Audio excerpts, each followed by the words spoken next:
Welcome to power TNPSC academy. போன வீடியோவில் பார்த்தீங்கன்னா யூனிட் நம்பர் 5 இன்டர்நேஷ்னல் ரிலேஷன்ஷிப் இது இந்தியா அண்ட் மியான்மரோட ஃபினிஷ் பண்ணியிருப்பேன். ஸோ அதோட கண்டினியூஷன் தான் இந்த பார்ட் 2ல் பார்க்க போகிறோம். ஸோ பார்க்கலாம். ஸோ இப்போ இந்தியா அண்ட் நேபாள் ஸ்டார்ட் பண்ணணும். ஸோ இந்தியாவுக்கும் நேபாளத்துக்குமான அந்த ரிலேஷன்ஷிப் அப்படிங்கிறத பார்ப்போம்.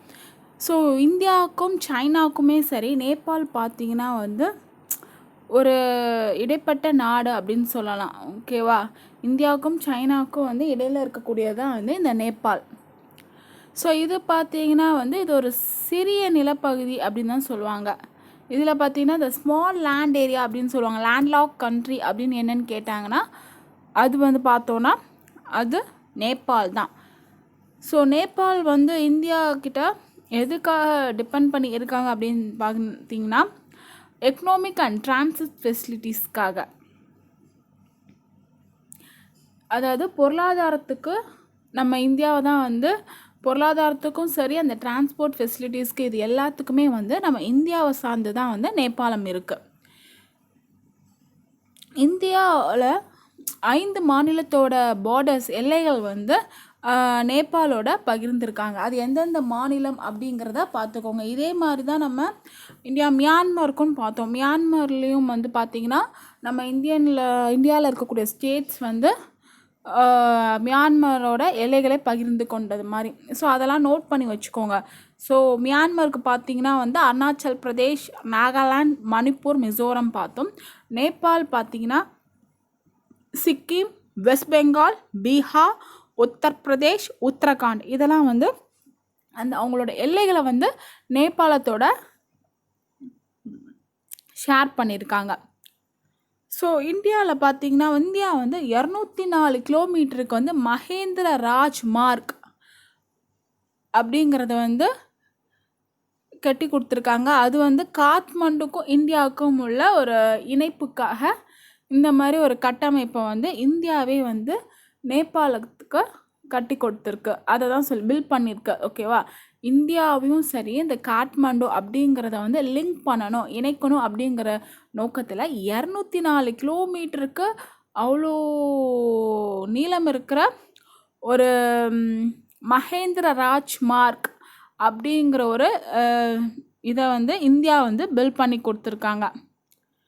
ஸோ இந்தியாவில் பார்த்தீங்கன்னா 5600 மெகாவாட் பஞ்சேஸ்வர ப்ராஜெக்ட் அவங்களோட போட்டிருக்காங்க. ஸோ அது 18 வருஷம் அந்த அக்ரிமெண்ட் நேபாளமோட இவங்க போட்டிருக்காங்க. ஓகே, இந்தியா இவ்வளோ மெகாவாட் பவர் ஜென்ரேஷன் பண்ணணும், ஹைட்ரோ எலக்ட்ரிக் பவர் ஜென்ரேஷன் பண்ணணுன்ட்டு நேபாளமோட ஒரு அக்ரிமெண்ட் போட்டிருக்காங்க. ஸோ நேபாளத்தோட என்ன டைப் ஆஃப் அக்ரிமெண்ட் போட்டிருக்காங்கங்கிறத பார்த்துக்கோங்க. 5600 மெகாவாட்டுக்கு பஞ்சேஸ்வர் அப்படிங்கிற ப்ராஜெக்டை அவங்களோட சேர்ந்து ஒர்க் பண்ணியிருக்காங்க. ஸோ 18 வருஷம். ஓகேவா? அதை பார்த்துக்கோங்க. ஸோ பசுபதி அண்ட் ஜானக்பூர் ரெண்டுமே நேபாளோட ட்ரெடிஷ்னல் சென்டர்ஸ் அப்படின்னு சொல்லுவாங்க. ஸோ வாரணாசி அண்ட் 4 டேம்ஸ், பத்ரிநாத், பூரி, துவாரகா, ராமேஸ்வரம் இதெல்லாம் important pilgrimage destination in India. Okay, நேபாளத்தில் இந்த பசுபதி, ஜானக்பூர், இந்த மாதிரி பூரி, துவாரகா, ஸோ இந்த மாதிரி இதெல்லாம் ரொம்ப பாரம்பரியமான இது அப்படின்னு சொல்கிறாங்க. ஓகேவா? இதெல்லாம் ரொம்ப பாரம்பரியமிக்க இடங்கள் அப்படிங்கிறத இதில் சொல்லியிருக்காங்க. அதே மாதிரி தான் இந்தியாவிலையும் பார்த்தீங்கன்னா பத்ரிநாத், பூரி, துவாரகா, ராமேஸ்வரம், ஸோ இந்தியாவில் உள்ள புனித தலங்களையும் இதில் சொல்லியிருக்காங்க. ஓகேவா? ஸோ அங்கே நேபாளத்தில் இருக்கக்கூடிய பில்கிரிமேஜ் சென்டர்ஸ் 2 சொல்லியிருக்காங்க. அது என்னன்னு நோட் பண்ணிக்கோங்க. பசுபதி, ஜானக்பூர். ஓகேவா? நேபாளத்தில் இருக்கக்கூடியது பசுபதி, ஜானக்பூர். அங்கே இருக்கிற ஒரு பில்கிரிமேஜ் சென்டர் குறிப்பிட்டிருக்காங்க.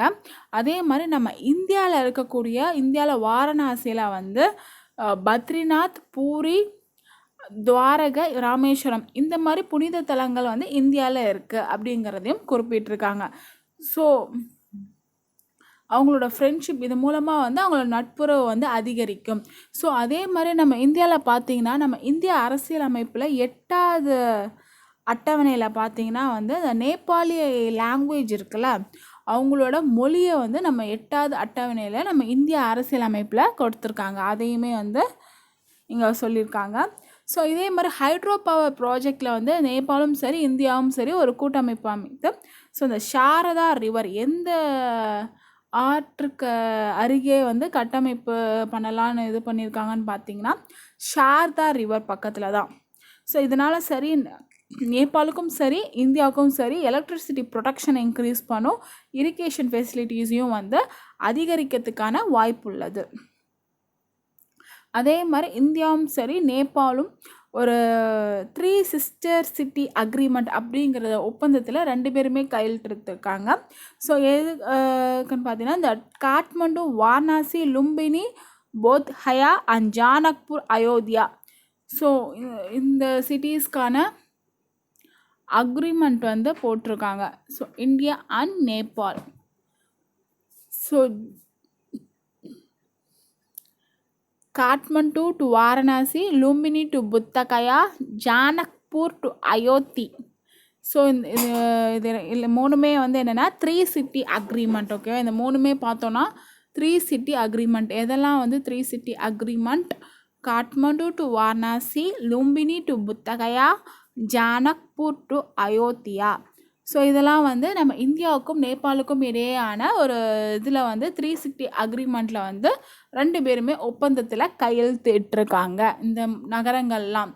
ஸோ இதெல்லாம் வந்து இரட்டை நகரங்களாக அப்படின்னு மாற்றணும்னு சொல்லி ட்வின்னிங்னா வந்து இரட்டை நகரங்களாக பண்ணணும் அப்படின்னு சொல்லிட்டு இந்தியாவும் நேபாள கவர்மெண்ட்டும் வந்து 2 பேருமே இந்த அக்ரிமெண்ட்டில் வந்து சைன் பண்ணியிருக்காங்க. அதை தான் சொல்லியிருக்காங்க. அந்த என்ன அக்ரிமெண்ட்டுங்கிறத இந்த நேமை வந்து நல்லா பார்த்து வச்சுக்கோங்க. ஸோ இதுதான் இதில் எடுத்துக்கூடிய இம்பார்ட்டண்ட் பாயிண்ட்ஸ் என்னன்ட்டு ஒரு ரிவைஸ் பண்ணிக்கலாம். ஸோ நேபாள் இந்தியாவுக்கும் அதாவது இந்தியாவுக்கும் சைனாவுக்கும் இடையில தான் வந்து நேபாள் இருக்குது. ஸோ நேபாள் பார்த்திங்கன்னா ரொம்ப சிறிய நிலப்பகுதியில் கொண்டுள்ள நாடு வந்து நேபாள். ஸோ இந்தியாவில் இருக்கக்கூடிய 5 மாநிலங்களோட நிலப்பகுதியை வந்து நேபாள் வந்து பிரித்து அவங்களுக்கும் ஷேர் பண்ணியிருக்காங்க. ஸோ அது எந்தெந்த மாநிலம் பார்த்திங்கன்னா சிக்கிம், வெஸ்ட் பெங்கால், பீகார், உத்தரப்பிரதேஷ், உத்தரகாண்ட். ஸோ 204 கிலோமீட்டரில் வந்து மகேந்திர ராஜ் மார்க் அப்படிங்கிறது வந்து கட்டமைப்பு பண்ணியிருக்காங்க. அது எதுக்காக பார்த்தீங்கன்னா காத்மண்டு, நேபாளில் இருக்கக்கூடிய காத்மண்டுலேருந்து இந்தியாவுக்கும் ஒரு இணைப்பை ஏற்படுத்துவதற்காக. அதே மாதிரி hydro power electricity power project ஒன்று இது பண்ணியிருக்காங்க. 5600 மெகாவாட். அது பஞ்சேஸ்வர் ப்ராஜெக்ட். அதில் அக்ரிமெண்ட் 18 வருஷத்துக்கு சைன் பண்ணியிருக்காங்க இந்தியாவும் நேபாளும். ஸோ நேபாளில் இருக்கக்கூடிய பில்கிரிமேஜ் சென்டர்ஸ் என்னன்னு பார்த்தீங்கன்னா பசுபதி அண்ட் ஜானக்பூர். அதே மாதிரி நம்ம இந்தியாவில் பார்த்தீங்கன்னா பத்ரிநாத், பூரி, துவாரகா, ராமேஸ்வரம்.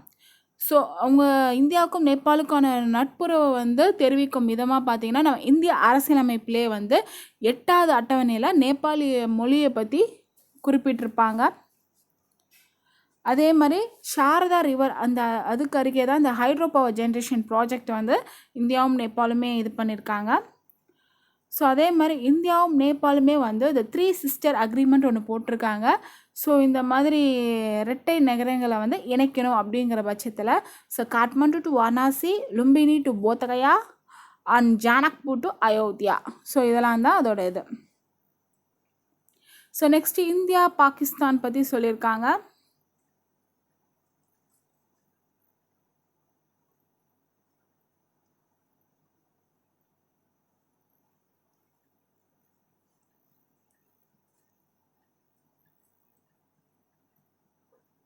ஸோ இதில் அவ்வளோ இம்பார்ட்டண்ட்டாக சொல்லக்கூடிய பாயிண்ட்ஸ் எதுவும் இல்லை. பட் இங்கே ஒரு இம்பார்ட்டன்ட் இது சொல்லியிருக்காங்க. த லைன் ஆஃப் கண்ட்ரோல் அப்படின்னா வந்து கட்டுப்பாடு கோடு அப்படின்பாங்க. ஸோ 1949 பார்த்தீங்கன்னா இந்த சீசர் லைன் டிட்டர்மெண்ட், அதாவது ஒரு தீர்மானிக்கப்பட்ட போர் நிறுத்த கோடு அப்படின்னு சொல்லுவாங்க. ஓகேவா, அதை தான் வந்து லைன் ஆஃப் கண்ட்ரோல் அப்படின்னு சொல்லியிருக்காங்க. 1972க்கு அப்புறம் என்னன்னு சொல்கிறாங்கன்னா வந்து லைன் ஆஃப் கண்ட்ரோல், அதாவது ஃபஸ்ட்டு வந்து சீசர் ஃபயர் லைன் அப்படின்னு சொல்லுவாங்க. இந்த கோர்ட்டுக்கு பேர் வந்து 1949 வரையுமே வந்து த சீசர் ஃபயர் லைன் அப்படின்னு தான் சொல்லுவாங்க. அதாவது தீர்மானிக்கப்பட்ட போர் நிறுத்த கோடுன்னு சொல்கிறத 1972ஆம் ஆண்டுக்கு அப்புறம் பார்த்தீங்கன்னா எல்லை கட்டுப்பாடு கோடு த லைன் ஆஃப் கண்ட்ரோல் அப்படின்ட்டு சேஞ்ச் ஆகிருக்கு. ஸோ இது இந்தியாவுக்கும் சரி பாகிஸ்தானுக்கும் உள்ள ஒரு பவுண்ட்ரி. ஓகேவா, இந்தியாவுக்கும் பாகிஸ்தானுக்கும் இடையே ஒரு போடப்பட்டுள்ள ஒரு எல்லை கோடு அப்படி தான் சொல்லுவாங்க. ஸோ இதில் வந்து ஷிம்லா அக்ரிமெண்ட் இது பண்ணியிருக்காங்க 1972 வந்து. இந்த ஷிம்லா அக்ரிமெண்ட் மூலமாக இந்தியாவும் சரி பாகிஸ்தானும் சரி இந்த லைன் ஆஃப் கண்ட்ரோல் அதாவது கட்டுப்பாடு கோடு ஒன்று இது பண்ணியிருக்காங்க. இதை வந்து என்னன்னு சொல்லுவாங்கன்னா ராடிக்ளிஃப் லைன். ஸோ அந்த இந்தியாவுக்கும் சரி இந்த வங்க பிரிவினை வந்ததில் இந்தியாவுக்கும் பாகிஸ்தானுக்கும் பிரிவு ஏற்பட்ட போது 1947 இந்த ராடிக்ளிஃப் அவர் தான் வந்து இந்த எல்லை கட்டுப்பாடு ஆணைய தலைவராக இருந்தவர் தான் இந்த ராடிக்ளிஃப். ஸோ அவரோட பேரே வந்து அப்போ வச்சுட்டாங்க 1947 இந்த மாதிரி இந்தியா பாகிஸ்தான் பிரிவினை போது வச்சுட்டாங்க ராடிக்ளிஃப் லைன் அப்படின்னு வச்சுட்டாங்க. ஸோ இப்போ வந்து அது என்னன்னு சொல்கிறோன்னு பார்த்தீங்கன்னா லைன் ஆஃப் கண்ட்ரோல் கட்டுப்பாடு கோடு அப்படின்னு சொல்கிறாங்க. ஓகேவா, ஸோ என்ன பாயிண்ட் எடுத்துக்கணும்னா 1949 வரையுமே சீசர் ஃபயர் லைன் அப்படி தான் இருந்தது. ஸோ இப்போ 1972க்கு அப்புறம் தான் லைன் ஆஃப் கண்ட்ரோல் அப்படின்னு சேஞ்ச் ஆகிருக்கு. அதாவது எல்லை கட்டுப்பாடு கோடு அப்படின்ட்டு சேஞ்ச் ஆகிருக்கு.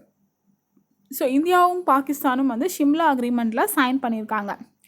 ஸோ அதுபடி வந்து 1972 ராடிக்ளிஃப் லைன் அப்படின்னு நேம் பண்ணியிருக்காங்க. ராடிக்ளிஃப் யாரோட நேம் அப்படின்னு பார்த்தீங்கன்னா வந்து இந்த பார்டர் கமிஷனோட சேர்பர்சனோட நேம் தான் வந்து ராடிக்ளிஃப். பட் இப்போ 1972க்கு அப்புறம் அந்த கோடை வந்து என்னன்னு சொல்கிறாங்கன்னா கட்டுப்பாடு கோடு அதாவது லைன் ஆஃப் கண்ட்ரோல் அப்படி தான் கால் பண்ணுறாங்க. அதை தான் இதில் சொல்லியிருக்காங்க. ஸோ நெக்ஸ்ட் பார்த்தீங்கன்னா வந்து இந்தியாவுக்கும் சரி இலங்கைக்கும் உறவான உறவு அப்படி என்னன்னு பார்த்தீங்கன்னா வந்து ஸோ இந்தியாவோட கல்ச்சுரல் எல்லாமே வந்து ஹிஸ்டாரிக்கல் ரிலீஜியஸ் எல்லாமே வந்து இலங்கையோட ஒரு டைப் வச்சு தான் இருக்காங்க. அதை தான் இங்கே சொல்லியிருக்காங்க. நம்ம இந்திய நாட்டில் இருக்கக்கூடிய பண்பாடு கலாச்சாரம் எல்லாமே வந்து ஒரு ரிலீஜியஸ் பேஸ் பண்ணி இது எல்லாமே வந்து ஸ்ரீலங்காலையுமே இது பண்ணுறாங்க. ஸோ இலங்கையும் சரி நம்ம இந்தியாவும் சரி பாக் ஸ்ட்ரைக் அப்படிங்கிற இது மூலயமா வந்து பிரிக்கப்பட்டிருக்கு. ஓகேவா, ஸோ பாக் ஜலந்தி அப்படின்னு சொல்லுவாங்க. ஸோ அதை தான் வந்து பாக் ஸ்ட்ரைக்கால் தான் வந்து இந்தியாவும் சரி இலங்கையும் வந்து பிரிக்கப்பட்டிருக்கு. ரெண்டு பேருக்குள்ள ஒரு வணிக ரீதியான உறவுகள் வந்து ரொம்பவே வந்து சிறந்து விளங்குது அப்படின்னு சொல்லியிருக்காங்க. ஸோ நம்ம ஸ்ரீலங்கா வந்து எதிலெல்லாம் வந்து இந்தியாவில் வந்து முதலீடு செஞ்சுருக்காங்க அப்படின்னு பார்த்தீங்கன்னா எந்தெந்த நிறுவனத்துலலாம் அப்படின்னு பார்த்துக்கணும். பிராண்டிஸ் அப்படிங்கிறது வந்து விசாகப்பட்டினத்தில் இருக்கக்கூடிய ஒரு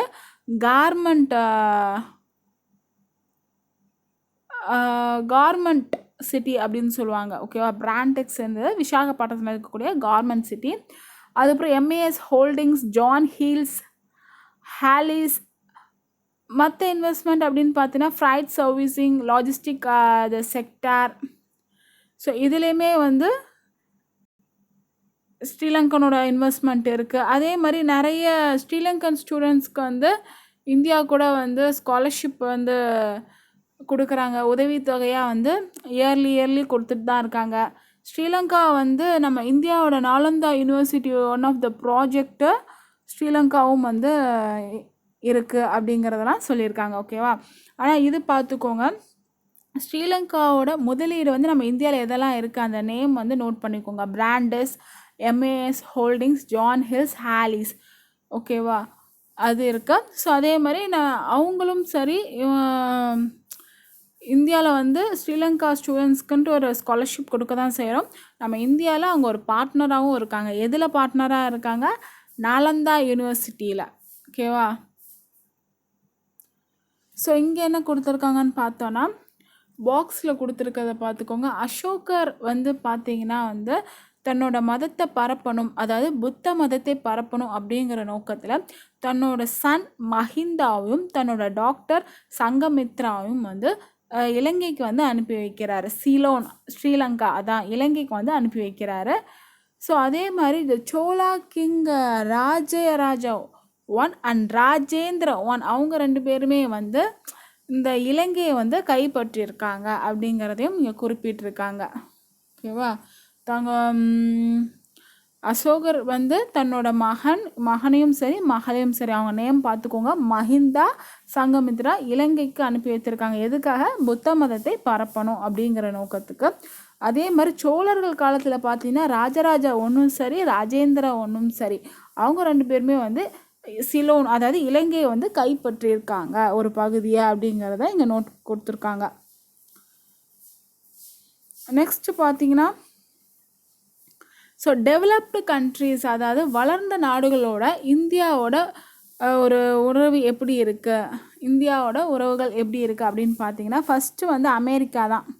யூஎஸ்ஏ அமெரிக்கா பார்த்தீங்கன்னா வந்து இந்தியாவும் அமெரிக்காவும் வந்து எதில் சைன் பண்ணியிருக்காங்கன்னு பார்த்தீங்கன்னா communication compatibility and security agreement.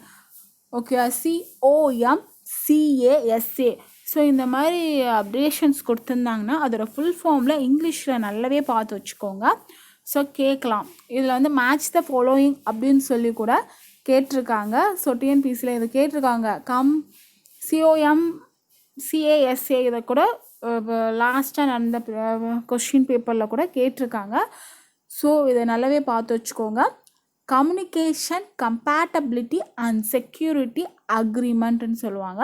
So 10 வருஷத்துக்கு இதை வந்து போட்டிருக்காங்க. ஓகேவா? ஸோ 10 இயர்ஸாக வந்து இந்த ஒப்பந்தம் வந்து போட்டிருக்காங்க. ஸோ இது எதுக்காக அப்படின்னு பார்த்தீங்கன்னா வந்து ஸோ அமெரிக்கா போன அவங்களோட அட்வான்ஸ் டெக்னாலஜி. ஓகேவா? ஸோ இந்தியா வந்து பார்த்தீங்கன்னா வந்து தன்னோட இதை யூஸ் பண்ணி இந்த தகவல் தொடர்பு தொழில்நுட்பத்தை யூஸ் பண்ணி ஸோ அங்கே இன்ஃபர்மேஷன்ஸை வந்து இது பண்ணுறதுக்காகவும் அதே மாதிரி அமெரிக்காவுக்கான பாதுகாப்பு ஓகேவா பாதுகாப்புத்துக்காகவும் ஸோ இது வந்து ரியல் டைம் இன்ஃபர்மேஷன் அதாவது இராணுவத்தை பற்றி இரு நாடுகளுக்கு இடையே நடக்கக்கூடிய அந்த ரியல் டைம் இன்ஃபர்மேஷன் அந்த இராணுவத்துக்கு இடையே நடக்கக்கூடிய இது எல்லாத்தையுமே வந்து தகவல் பகிர்வுக்கு இது வந்து ஒத்துழைக்கிறது. இது வந்து யூஸ்ஃபுல்லாக இருக்குது அப்படிங்கிற பட்சத்துலேயுமே வந்து அமெரிக்காவும் சரி இந்தியாவுக்கும் இடையில இந்த மாதிரி ஒரு அக்ரிமெண்ட் பார்ட்னர்ஷிப்பில் சைன் பண்ணியிருக்காங்க. ஓகே, 10 ஆண்டு காலம் இதோட கால அளவு.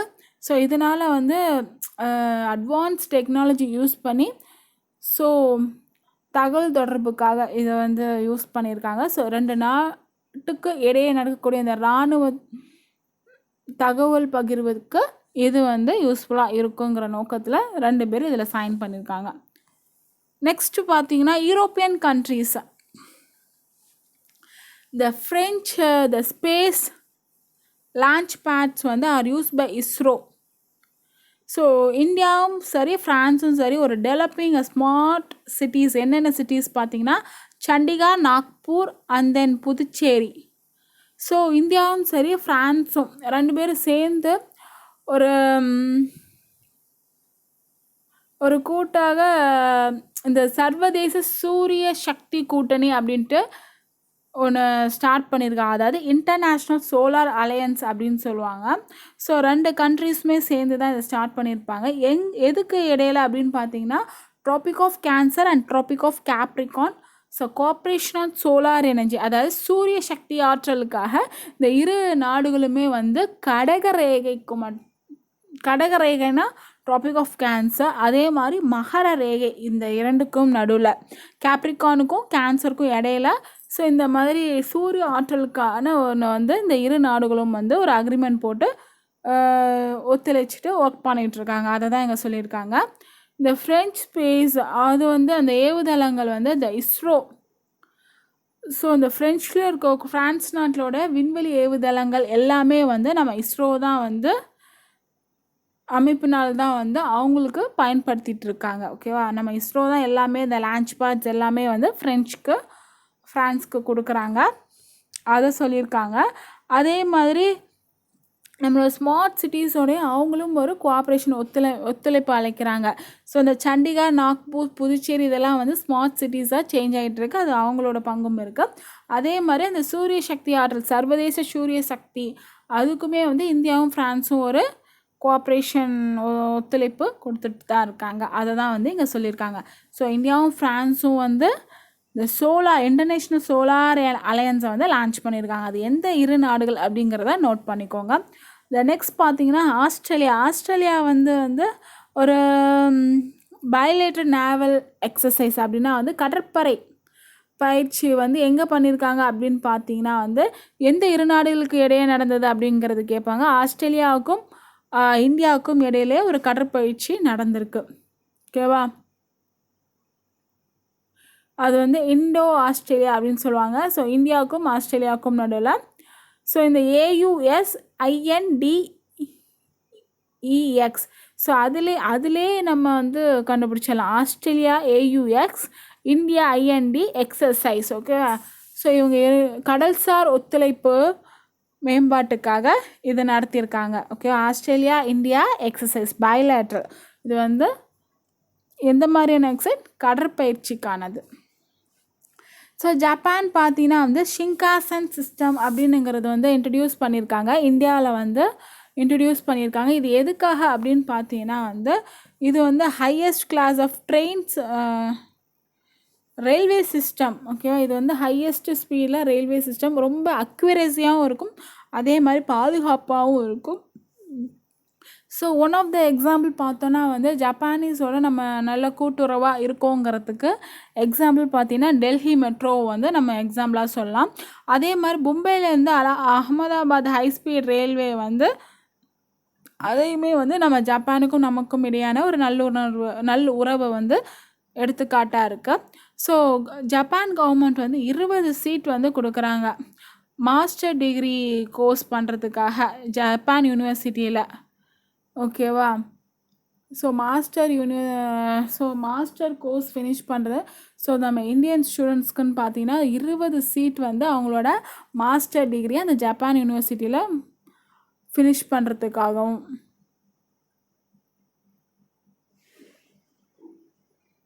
அதாவது நம்மளோட ரயில்வே இதில் சர்வ் பண்ணுறதுக்கு அங்கே இருக்கிற ஜப்பான் யூனிவர்சிட்டியில் வந்து 20 சீட்ஸ் வந்து மாஸ்டர் டிகிரி பண்ண அவங்களே வந்து கொடுக்குறாங்க ஜப்பானே. அதே மாதிரி 30,000 இந்திய மக்கள் வந்து அங்கே ஒர்க் பண்ணலாம் அப்படிங்கிறதையும் சொல்கிறாங்க. அதாவது இந்த மேனுஃபேக்சரிங் செக்டர், அதாவது தயாரிக்கும் இடத்துல அப்படின்னு பார்த்தீங்கன்னா ஒன்று உற்பத்தி துறையில் பார்த்தீங்கன்னா வந்து ஜப்பானில் நம்ம இந்திய மக்கள் வந்து 30,000 மக்கள் வந்து அங்கே ஒர்க் பண்ணுறதுக்கு அவங்க அலோவ் பண்ணுறாங்க. எங்கே? Japan India institute of manufacturing அங்கே வந்து ஒர்க் பண்ணுறதுக்கு அவங்களே வந்து நமக்கு மேனுஃபேக்சரிங் ஸ்கில்ஸு எல்லாத்தையுமே இது பண்ணுவாங்க. அது எதுக்காக அப்படின்னு பார்த்தீங்கன்னா இந்த இந்தியாவோட உற்பத்தி திறனை வந்து நிறுவனம் Japan India institute of manufacturing இது எதுக்காகனா வந்து make in India the skill India இனிஷியேட்டிவ்ஸ்க்காக இது வந்து அவங்களே வந்து இந்த திட்டத்தை வந்து இது பண்ணியிருக்காங்க. ஓகே, நம்ம இந்திய மக்களுக்கு வந்து அவங்க பயிற்சி அளிக்கும் விதமாக இதை இது பண்ணியிருக்காங்க. ஸோ அதே மாதிரி பார்த்தீங்கன்னா 2017 ஃபஸ்ட்டு 4GIM அதாவது ஜப்பான் இந்தியா இன்ஸ்டியூட் வந்து நம்ம இந்தியாவில் இருக்கக்கூடிய மாநிலங்களில் வந்து ஸ்டார்ட் பண்ணியிருக்காங்க. Gujarat, Karnataka, Rajasthan, Tamil Nadu and JEC 2 Japanese course engineering colleges வந்து ஆந்திர பிரதேஷில் ஸ்டார்ட் பண்ணியிருக்காங்க. அதெல்லாம் தான் சொல்லியிருக்காங்க. ஓகேவா? ஸோ ஜப்பானுக்கும் இந்தியாவுக்கும் இடையான ஒரு ரிலேஷன்ஷிப் பற்றி இங்கே சொல்லியிருப்பாங்க. ஷிங்கான் சிஸ்டம் அப்படின்னு ஒன்று இன்ட்ரடியூஸ் பண்ணியிருக்காங்க. ஸோ அது வந்து ரயில்வே இது வந்து எதுக்காகன்னு பார்த்தோன்னா சேஃப்டியும் மட்டும் இல்லாமல் அக்வரேசியாக இருக்கும். ஸோ அதுக்கு எக்ஸாம்பிள் 2 சொல்லியிருப்பாங்க. டெல்லி மெட்ரோவும் சொல்லியிருப்பாங்க. அதே மாதிரி அலகாபாத் ஹைஸ்பீட் ரயில்வே அதுவுமே. ஸோ அதே மாதிரி ஜப்பான் கவர்மெண்ட் வந்து 20 சீட்ஸ் வந்து நம்ம இந்தியன் ஸ்டூடெண்ட்ஸ்க்கு வந்து அவங்களோட யூனிவர்சிட்டியில் மாஸ்டர் டிகிரி பண்ணதுக்கு இது ஒரு சலுகை கொடுத்துருக்காங்க. அதே மாதிரி அவங்களோட உற்பத்தி இதில் அதாவது ஜப்பான் இந்தியா இன்ஸ்டியூட் ஆஃப் மேனுஃபேக்சரிங்கில் வந்து ஸோ நம்ம இந்திய மக்கள் வந்து 30,000 பேர் அங்கே ஒர்க் பண்ணலாம் அப்படிங்கிறதுமே அவங்க சொல்லியிருக்காங்க. ஸோ 2017 கூட நம்ம ஜப்பான் இந்தியா இன்ஸ்டியூட் இது வந்து நம்ம இந்தியாவில் இருக்கிற மாநிலங்கள்லேயும் ஸ்டார்ட் பண்ணியிருக்காங்க. குஜராத், கர்நாடகா, ராஜஸ்தான், தமிழ்நாடு. அதே மாதிரி 2 ஜப்பானீஸ் கோர்சஸ் வந்து இன்ஜினியரிங் காலேஜஸில் இருக்குது. ஆந்திர பிரதேஷில் அந்த காலேஜ் இருக்குது, அதையும் சொல்லியிருக்காங்க. ஸோ இந்தியாவுக்கும் வெஸ்ட் ஏஷியாவுக்கும் ஒரு உறவு என்ன ரிலேஷன்ஸ் இருக்குதுன்னு பார்த்தீங்கன்னா வந்து இந்த ட்ரேட் ரிலேஷன்ஸ் இருக்குல்ல, அது வந்து வணிக உறவு வந்து இந்த இரு நாடுகளுக்கு இடையிலும் இருக்குது. அது இரு நாடுகள் என்னன்னு பார்த்தீங்கன்னா மெசபடோமியா அண்ட் தென் இண்டஸ் வேலி. ஸோ இந்த 2 நாடுகளுக்கு இடையிலுமே வந்து வணிக உறவுகளை வந்து இது பண்ணுறாங்க. ஓகே, ட்ரேட் ரிலேஷன்ஸ் வந்து எந்த 2 நாடுகளுக்கு இடையே இருக்குது அப்படின்னு பார்த்தீங்கன்னா மெசபடோமியாவுக்கும் இந்துஸ் வேலிக்கும் இடையே. ஸோ அதே மாதிரி ஒரு ட்ரைலேட்டரல் அக்ரிமெண்ட் பேர் சப்பார் அக்ரிமெண்ட் இந்தியாவுக்கு ஆப்கானிஸ்தானுக்கு ஈரானுக்கும் இடையில போடப்பட்டிருக்கு. ஸோ இது எதுக்காகன்னு பார்த்தீங்கன்னா இந்த டிரான்சிஸ்டன் டிரான்ஸ்போர்ட் காரிடாருக்காக.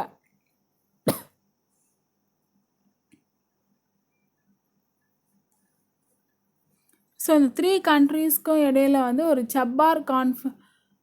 சப்பார் ஒப்பந்தம் அப்படின்னு ஒன்று போட்டிருக்காங்க. ஓகேவா? ஸோ இது வந்து ட்ரைலேட்டரல் இது. ஸோ இந்தியா, ஆப்கானிஸ்தான், ஈரான் மூணு கண்ட்ரீஸுமே இதில் இருக்குது. ஸோ சப்பார் போர்ட் அப்படின்னு சொல்லியிருக்காங்க. சப்பார் துறைமுகத்தை வந்து பயன்படுத்தி இந்த 3 நாடுகளுக்கும் இடையில் ஒரு போக்குவரத்து இருக்கணும் அப்படிங்கிறதுக்காக. இதை வந்து நம்ம இந்தியாவோட கோல்டன் கேட்வே அப்படின்னு சொல்லுவாங்க. ஓகே, இது வந்து நம்ம இந்தியாவோட கோல்டன் கேட்வே அப்படின்னு சொல்லுவாங்க. So to access landlocked markets of Afghanistan and Central Asia by passing Pakistan அப்படின்னு சொல்லுவாங்க.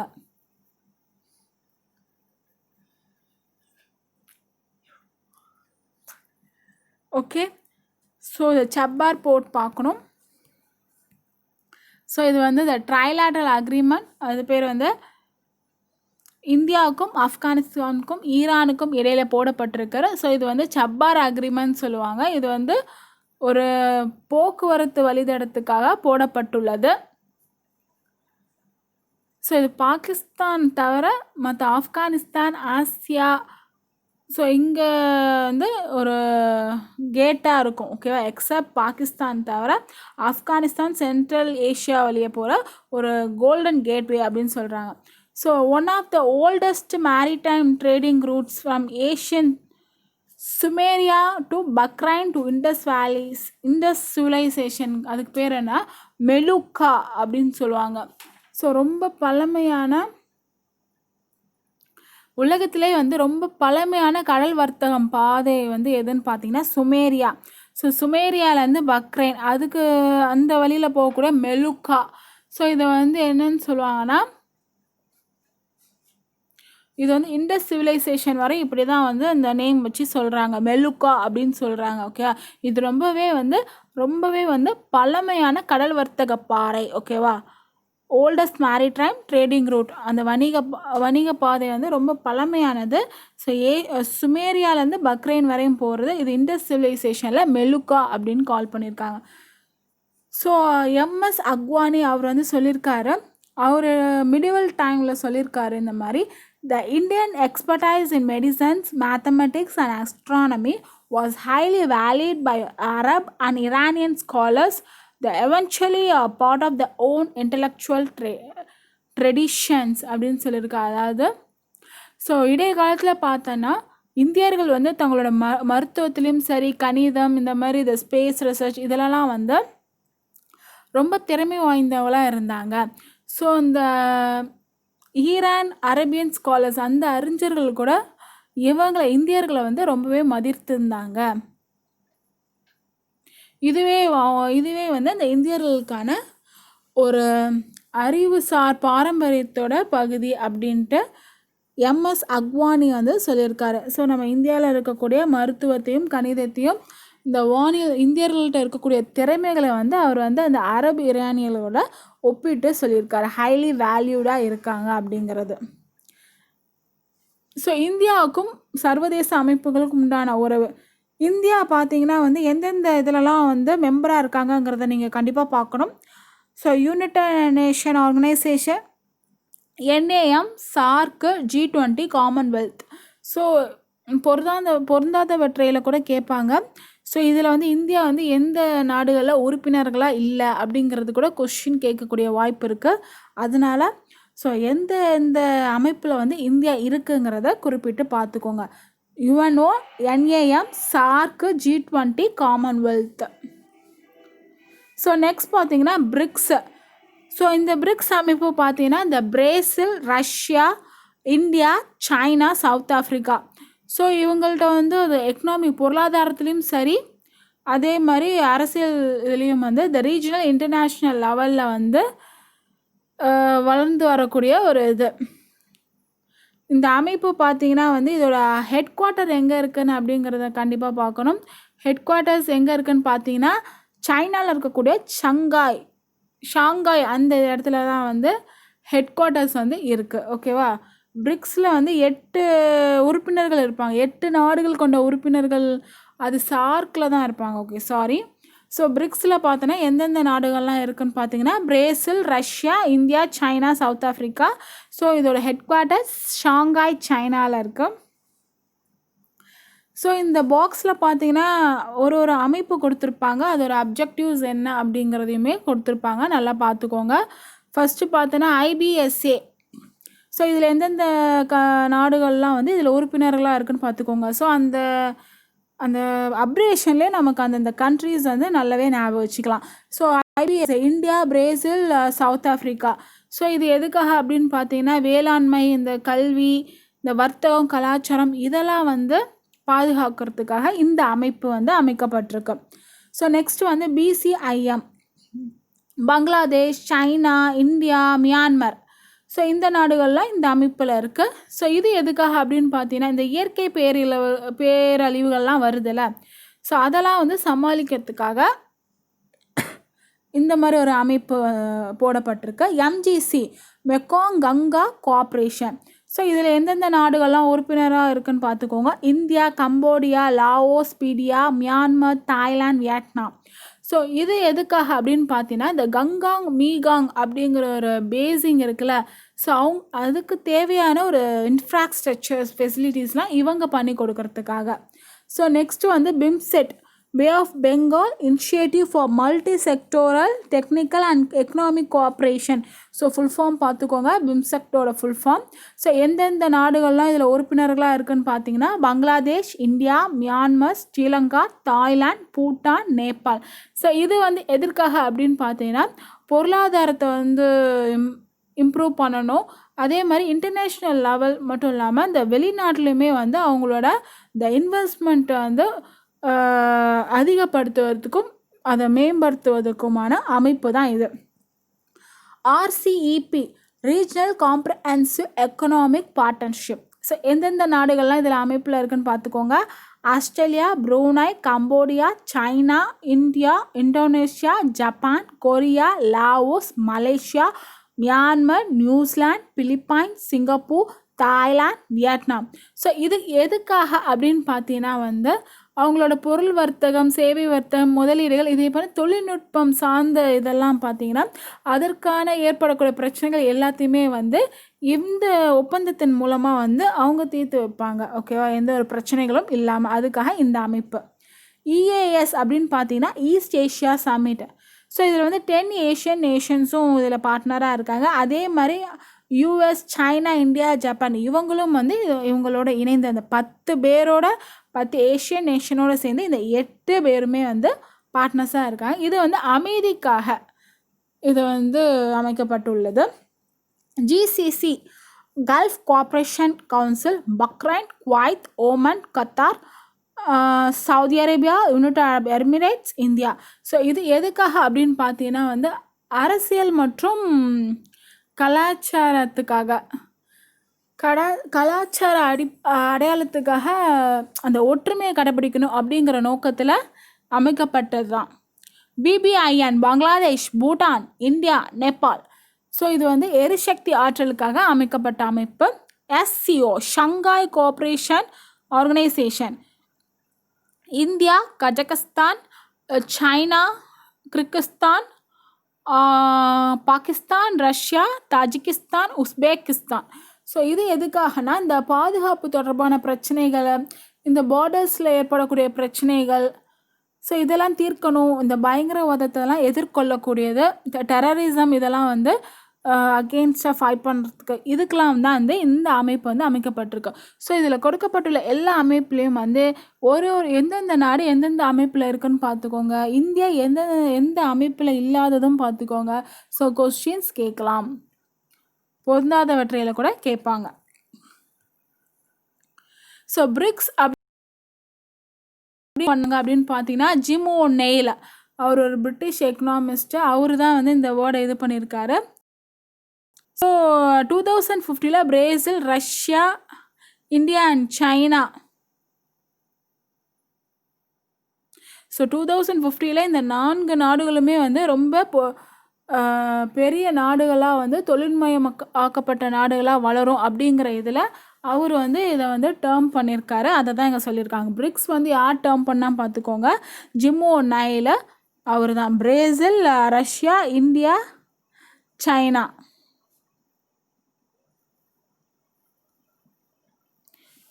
ஸோ என்டிபியோட ஃபுல் ஃபார்ம் பார்த்துக்கோங்க. என்டிபின்னா நியூ டெவலப்மெண்ட் பேங்க், ஓகேவா?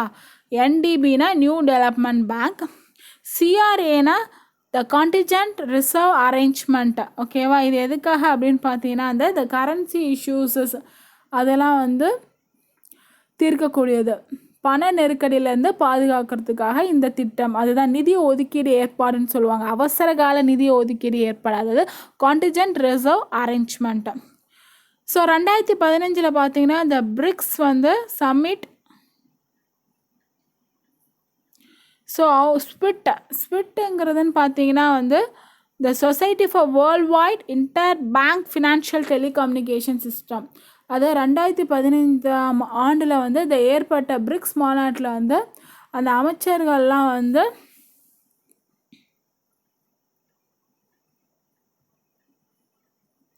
ஸ்விட் அப்போ தான் வந்து இந்த ஸ்விட் அப்படிங்கிற ஒரு ஸ்விட் பேங்க் அப்படின்னு சொல்லுவாங்கள்ல, அப்படிங்கிறது வந்து வேர்ல்ட் லெவல், ஸோ உலகளாவிய வங்கிகளுக்கு ஒரு நிதி கொடுக்கணும் அப்படின்னா வந்து அதுக்காக தான் வந்து இந்த ஸ்விட் அப்படிங்கிற சிஸ்டத்தை ஸ்டார்ட் பண்ணாங்க. ஸ்பிட்டோட ஃபுல் ஃபார்ம் பார்த்துக்கோங்க, the society for world wide interbank financial telecommunication system. So next பார்த்தீங்கன்னா ஒப்பேக். இது வந்து என்னன்னு பார்த்தீங்கன்னா இந்த பெட்ரோலியம் எக்ஸ்போர்ட்டிங் கண்ட்ரீஸில். ஸோ அதில் பார்த்தீங்கன்னா இந்த பாக்தாத், ஈராக், இதோட ஹெட் குவார்ட்டர் வந்து எங்கன்னா வியன்னா, ஆஸ்திரியாவில் இருக்கக்கூடிய வியன்னாவில் இருக்குது. Iran, Iraq, Kuwait, Saudi Arabia, Venezuela இவங்கெல்லாம் வந்து இந்த ஓபிஇசி, அதாவது பெட்ரோலியம் எக்ஸ்போர்ட்டிங் ஆர்கனைசேஷன் தானே இந்த கண்ட்ரீஸில் வந்து இவங்கெல்லாம் வந்து ஃபவுண்டர் மெம்பர் அப்படிங்கிறது தான் சொல்லியிருக்காங்க. ஸோ இந்த ஆர்கனைசேஷன் வந்து ஆயிலிங் ப்ரொடியூஸ் பண்ணுறதுல முதன்மை பெற்றதா அப்படின்னு சொல்கிறாங்க. அந்த எண்ணெய் உற்பத்தி செய்யக்கூடிய நாடுகள் இதெல்லாம். ஸோ அந்த எண்ணெய் உற்பத்தி செய்யக்கூடிய நாடுகள் எங்கெங்கெல்லாம் இருக்குது அப்படின்னு பார்த்தீங்கன்னா பாக்தாத், ஈராக். இது ஹெட் குவார்ட்டர்ஸ் வந்து நல்லா பார்த்துக்கோங்க. ஓபிஇசியோட ஹெட் குவார்ட்டர் வந்து ஆஸ்திரியாவில் வியன்னாவில் இருக்குது. ஸோ எந்தெந்த நாடுகள்லாம் வந்து இதோட உறுப்பினர்களாக இருக்காங்கன்னு பார்த்துக்கோங்க. Iraq, Iran, Kuwait, Saudi Arabia, வெனின்சுலா. So இங்கே கொடுத்துருக்காங்க 1969 வந்து ஒரு காம்படிஷன் நடந்ததில் இந்த ஆஸ்ட்ரியன் டிசைனர் ஸ்வபோடா தான் வந்து அவர் இந்த ஒப்பேக் லோகோ, ஓகேவா, இந்த ஒப்பேக் லோகோ டிசைன் காம்படிஷன் நடந்தது 1969. ஸோ அதில் யார் ஒன் பண்ணியிருக்காங்க அப்படின்னு பார்த்தீங்கன்னா ஸ்வபோடா. அவரு தான் வந்து இந்த ஒப்பேக் அப்படிங்கிற ஒரு டிசைன் பண்ணவர் யார் அப்படின்னு கேட்பாங்க. ஓகே, ஒப்பேக் லோகோ டிசைன் பண்ணவர் வந்து இந்த ஸ்வபோடா, ஓகேவா, ஆஸ்ட்ரியன் டிசைனர் ஸ்வபோடா. ஸோ அவரோட நேம் பார்த்துக்கோங்க, ஸ்வபோடா. ஸோ க்ரூட் ஆயிலில் வந்து, அதாவது கச்சா எண்ணெயில் வந்து இந்தியா தான் வந்து ஸோ பிக்கஸ்ட் கன்சியூமர், ஓகேவா. கச்சா எண்ணெய் வாங்குவதில் வந்து பெரிய கன்சியூமர் வந்து நம்ம இந்தியா தான் வந்து அதில் பிக்கஸ்ட் கன்சியூமர் அப்படின்னு சொல்லியிருக்காங்க. அதே மாதிரி நம்ம வந்து இம்போர்ட் பண்ணுறது 86%னா 70% வந்து இந்த நேச்சுரல் கேஸ், 95% வந்து இந்த சமையல் எரிவாயு, இது வந்து நம்ம அந்த ஓபிஇசி அங்கேருந்து நம்ம இங்கே இறக்குமதி ஆகுது, ஓகேவா.